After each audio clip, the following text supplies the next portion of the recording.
Welcome into WagerTalk TV. We're talking Georgia at Alabama, number 2 versus number 3. I am Drew Martin, joined by Ralph Michaels and Dave Koken of WagerTalk.com. This is brought to you by Touchdown Alabama magazine. Go check them out, guys.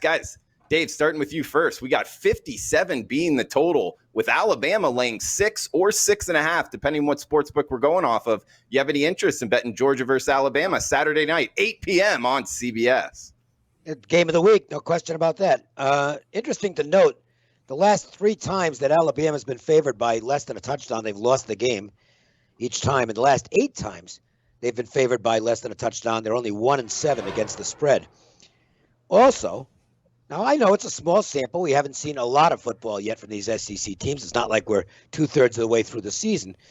But the fact is that if you do the stat comparison, Georgia has the better stats, and they've done it against the slightly better strength of schedule. I am always interested in underdogs that fit that profile. It, to me, automatically signifies value. Not that Georgia is necessarily better than Alabama, but at least in the games to date, they've played better than Alabama.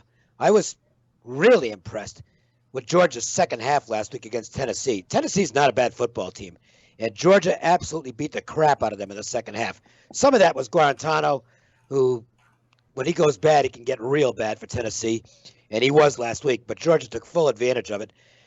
I thought Alabama was okay against Mississippi, but not great. Certainly not great defensively. This looks like a really close game to me, and I think Georgia's got a very legitimate chance to win it.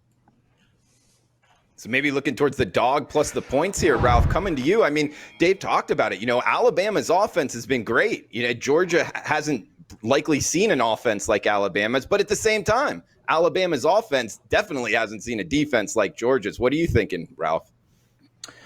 No question. Dave, we're talking talent here, and I agree with you that Georgia actually has caught up with Alabama. If you look at recruiting classes for last year and this year, Georgia was 2-1, Alabama was 1-2. So we are talking the 2 best recruiting classes there are. Georgia actually has more 5 stars on their roster this year than Alabama does. So the talent is legit. Sake of comparison, Georgia's played 3 games. Georgia has allowed 710 yards. Alabama allowed 647 yards last week to Mississippi. Now, I'm not saying Georgia is Lane Kiffin and has that offense that rolled through Alabama, but I agree. We have a rushing team in Georgia that's averaging 172 yards per game, and Alabama rush D that is allowing 151 yards per game, and a better defense, I think, on Georgia than Alabama. Anytime you have that as a dog, I agree with you. I'm going to be a little more specific, though, and I do like the first half play here. I think, obviously, Saban fired his DC this past week after that Mississippi game. You have a new DC. You're not going to change schemes, but you're going to tweak a few things. I think Saban gets involved with the defense. I think Georgia with Stetson Bennett doesn't want to get him exposed and doesn't want to get him sacked early. So I think they go heavy on the run early. I think Alabama tries to reestablish themselves as the power game. I think Bama's defense comes improved in the first half.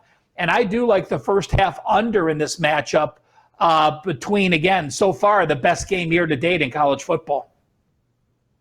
Yeah, guys, talking about, a feeling out process possibly in that first half too.